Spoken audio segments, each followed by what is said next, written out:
Энэхүү хичээлээр анхаарлын дут мөшөл хэд хөдөлгөөнт эмгэгтэй суралцагчдыг тэгш хамруулан сургах асуудлын талаар авч үзнэ. Ийм нөхцөл байдалтай хүүхэдтэй ажиллана гэдэг үнэхээр хэцүү байдаг. Энэ хичээл нь дараах 3 хэсгээс бүрдэнэ. 1-р удирдгал хэсэг. 2-р анхаарлын дут мөшөл хэд хөдөлгөөнт эмгэгийн илрэх гол шинж тэмдгүүд. 3-р хичээлийн үеэр түгээмэл тохиолдох хүндрэлтэй нөхцөл байдлууд, тэдгээрийг сургууль дээр даван туулах арга замууд. Ингээд удирдгал хэсгээс эхлэе. Анхаарлын дут мөшөл хэд хөдөлгөөнт эмгэг гэж яг юу вэ? Энэ бол өсвөр насны хүүхдүүдийн дунд тэр дундаа сургуулийн насны суралцагчдын дунд хамгийн түгээмэл тохиолддог зан авирын гажуудал юм. Энэ нь сургууль дээр болон гэртээ мөн олон нийтийн дунд бие авч явахад саад учруулдаг. Байнга анхаарал сулрах болон хөдөлгөөний хэд эд хүчилтэй болох эмгэг юм. Ихэвчлэн сургуулийн орчинд болон багш нар эцэг эхчүүд энэ талаар буруу ойлголттой байдаг. Эхнийх нь анхаарлын дут мөшөл хэд хөдөлгөөнт эмгэг гэх зүйл бодит байдал дээр байдаггүй гэж үздэг. Харин энэ нь бодиттой эрүүл мэндийн асуудал юм. Судлаачид энэ төрлийн эмгэгийг удамшлын гаралтай гэж үзжээ. Түүнчлэн ийм төрлийн эмгэгтэй болон эмгэггүй хүүхдүүдийн тархины хөгжлийн ялгааг судалсан байна. Мөн бас нэг буруу ойлголт бол анхаарлын дут мөшөл хөдөлгөөний хэд идэвхжилт бол залхуурлаас үүдэж буй асуудал гэж үздэг явдал юм. Гэвч анхаарлын дут мөшөл хэд хөдөлгөөнт эмгэг бол залхуурсан болон санаачлаггүй болсноос үүдсэн асуудал огт биш. Анхаарлын дут мөшөл хэд хөдөлгөөнт эмгэгтэй хүмүүст анхааралтай хий, эсвэл илүү сайн оролдоод үз гэх мэт үгс хэлэх нь ойрын хараа муутай хүнээс хол байгаа зүйлийг асууж байгаатай л адил явдал юм. Тэдний анхаарлаа төвлөрүүлэх гэж тэмцэх нь хандлагатай нь ямар ч хамаагүй юм. 3 дахь буруу ойлголт бол анхаарлын дут мөшөл хэд хөдөлгөөнтөх эмгэгтэй бүх хүүхдүүд бүгдээрээ хэд хөдөлгөөнтэй байдаг гэх ойлголт юм. Анхаарлын дут мөшөл хэд хөдөлгөөнтөх эмгэгтэй хүүхдүүдийн нийтлэг хэв шинж бол тэд ямагт ямар нэг хөдөлгөөн хийж байдаг явдал юм. Гэхдээ анхаарлын дут мөшөл хэд хөдөлгөөнтөх эмгэгтэй бүх хүүхдүүдийн гол шинж тэмдэг нь хөдөлгөөний идэвхжилт гэж үзэж болохгүй. Анхаарлын дут мөшөл хэд хөдөлгөөнтөх эмгэгийн нэг дид шинж тэмдэг бол анхаарал төвлөрөхгүй байх явдал юм. Энэ төрлийн шинж тэмдэг гол төлөв огтд илрэх бөгөөд ерөнхийдөө эмчлэгдэлгүй үлддэг. Учир нь охин хүүхэд ээлдэг ааш зантай байдаг, бас орчин тойрноо нэг их үймэглээд байдаггүй, учир ажиглагддаггүй байна. Авьяастай боловч залхуу байх тохиолдол бол анхаарлын дут мөшөл хэд хөдөлгөөнтөх эмгэгтэй нэг ижил ойлголт юм. 4 дахь ташаа ойлголт бол анхаарлын дут мөшөл хэд хөдөлгөөнтөх эмгэг нь сахилгагүй байдлын шинжлэх ухааны нэрнэ гэж үзэх явдал бөгөөд эцэг эхчүүд хүүхдүүдтэй муу анхаарал хандуулснаас үүдсэн гэх нь бий.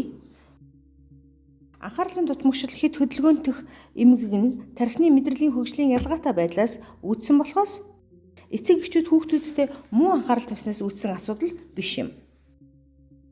Гэхдээ хэрвээ насанд хүрэгчид анхаарлын дут мөшөл хэд хөдөлгөөнтөх эмгэгтэй хүүхдэд анхаарахгүй, нэг бол тухайн эмгэгтэй байсныхын төлөө шийтгвэл хүүхдийн бие авч явах байдал саад болж хандлагыг нь буруу тийш нэргүүлдэг.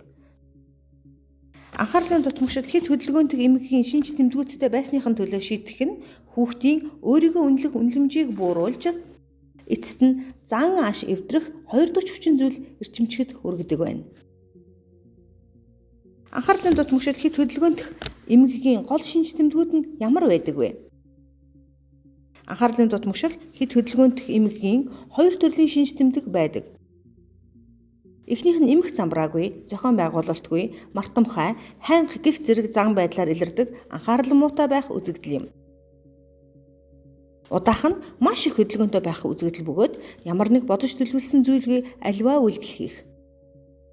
Удаан сууж юм хийж чадахгүй байх, эсвэл ямар нэгэн зүйлд өөрийн ээлж эрхийг хүлээж твчихгүй байх гэх мэт зан байдлаар илэрдэг. Анхаарлын төвлөрлийн бэрхшээлтэй суралцагч нь гол төлөв юмсын нарийн ширийн зүйлсийг ойлгох чадамжгүй байдаг бөгөөд анхаарал сулраснаас үүдэн алдаа гаргаж даалгавар гүйцэтгэх болон дүрийн тоглолт хийх гэх мэт үйл ажиллагаа явуулах чадваргүй байх. Шууд харилцагад ойшоохгүй байх. Дасгалын тайлбарыг ойлгохгүй байх.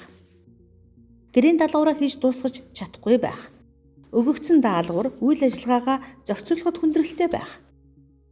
Шүүмжлэлт дургүй буюу урт хугацаанд оюун ухааны чадамж шаардсан даалгавар хийх дургүй байх. Даалгавар болон бусад зүйлсэд хэрэгтэй зүйлсийг орхигдуулах, хайж гээх гэх мэт байдал гаргадаг. Эцэст нь хэлэхэд анхаарлын сулралтай суралцагчийн анхаарал нь маш амархан сарндаг бөгөөд өдөр тутам хийдэг үйлдэлээ мартах нь элбэг байдаг. Хэд хөдөлгөөнтэй суралцагчид нь бие махбодын хувьд ихэнхдээ амар тайван биш байдаг. Ийм хүүхэд түгшсэн байдалтай, гараараа буюу хөлөөрөө элдв юм тогших, эсвэл суудал дээрээ хавчгнаж байдаг. Багш нь сууж байгаараа гэхэд босоод явчихдаг. Тохиромжтой бус үед ийш тийш гүйж эсвэл юм руу авирна. Хичээлийн бус цагаар хийх үйл ажиллагаанд тоглох бусад төрлийн ажилд чимээгүй оролцох чадваргүй байдаг.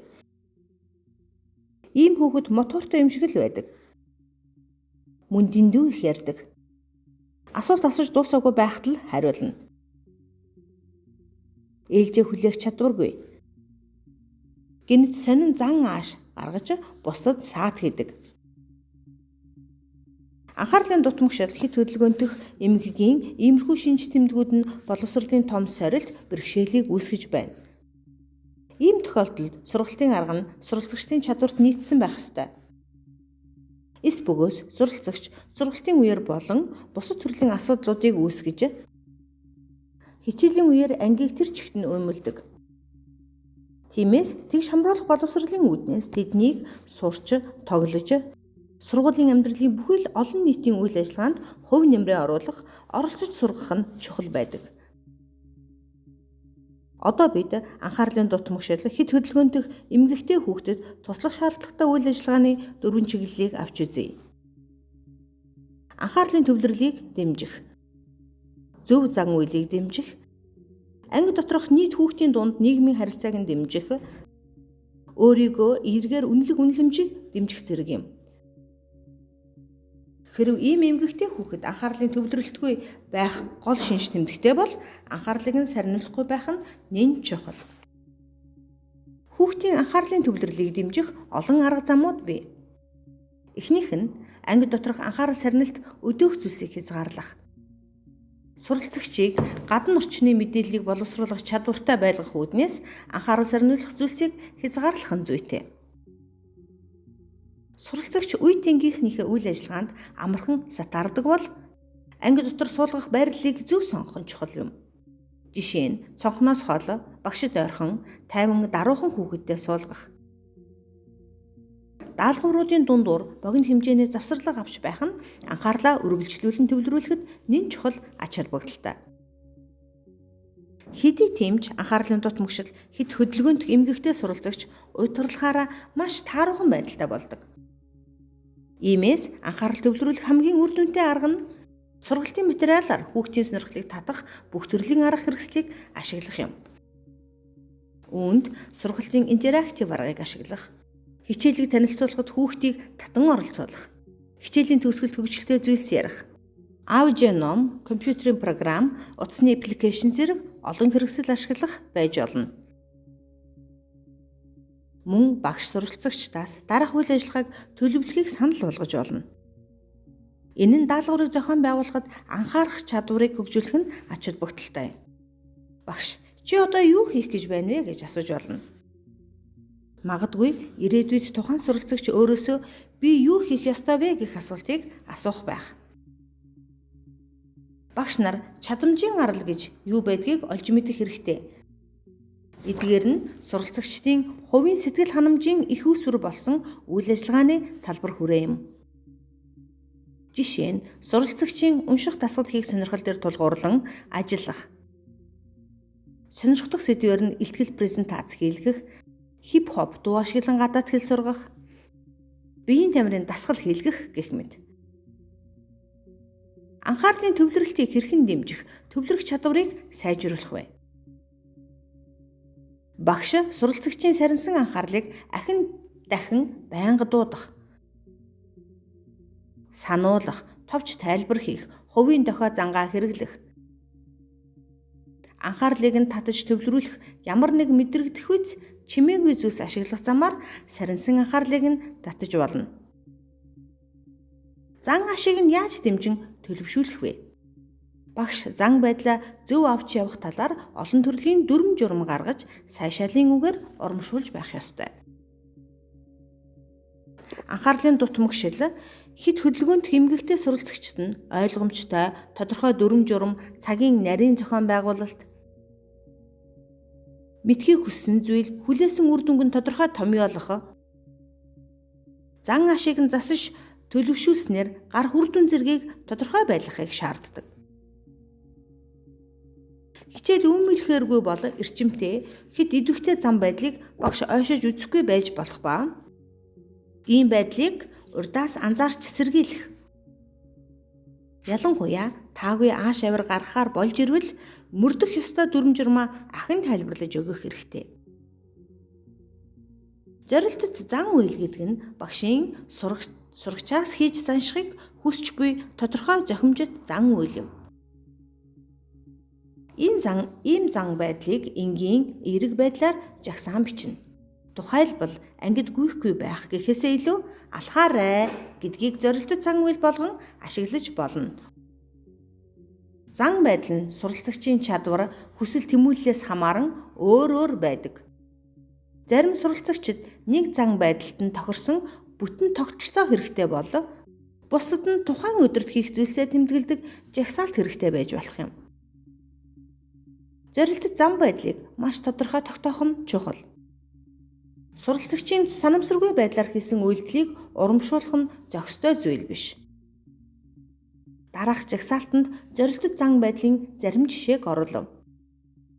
Ажлаа цагт нь хүлээлгэж өгөөрэй. Ажлаа дуусгаарай.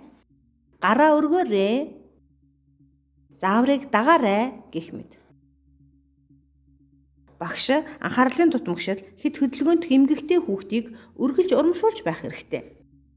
Урамшуул нь суралцагчийн хувьд анхаарал татах үйс багшийн хувьд хэрэгжүүлэх боломжтой байх ёстой бөгөөд урамшууллын тогтолцоо нь ангийг бүхэлд нь хамаарна. Эсвэл тухайн нэг суралцагчид зориулсан байх ба зорилтод зан байдал илэрсэн үед урамшууллыг өгнө. Өөр ямар урамшуулал байж болох вэ?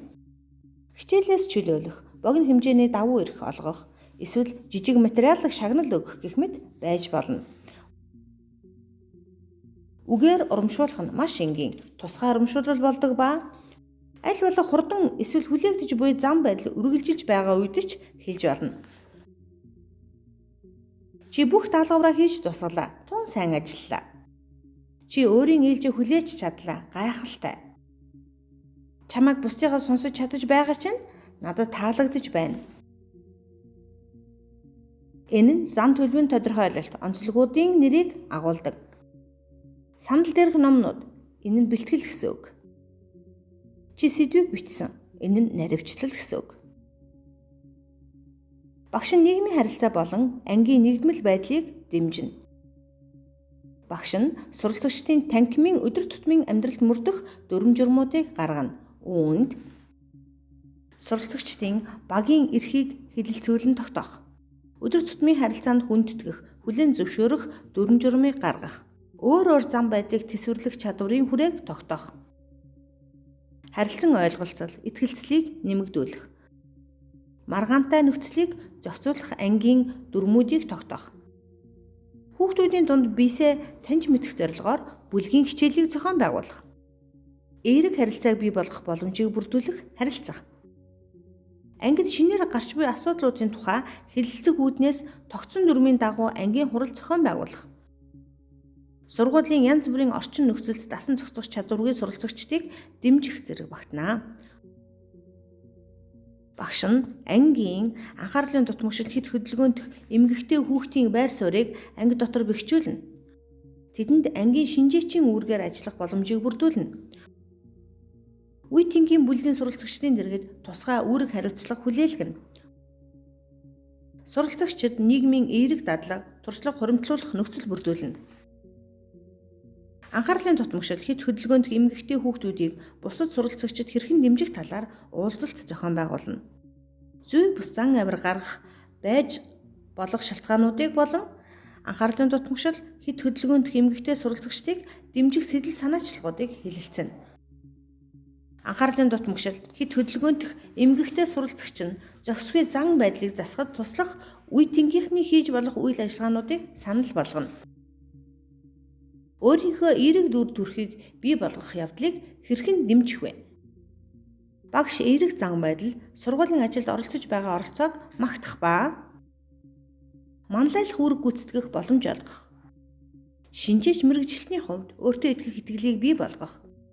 Ангийнханд нь анхаарлын дутмагшил хэд хөдөлгөөнт эмгэгтэй хүүхэд амжилттай байж болохыг харуулах. Анхаарлын дутмагшил хэд хөдөлгөөнт эмгэгтэй суралцагчдад давуу тал, авьяас чадвараа харуулах, ашиглах боломжийг тогтмол олгох хэрэгтэй юм.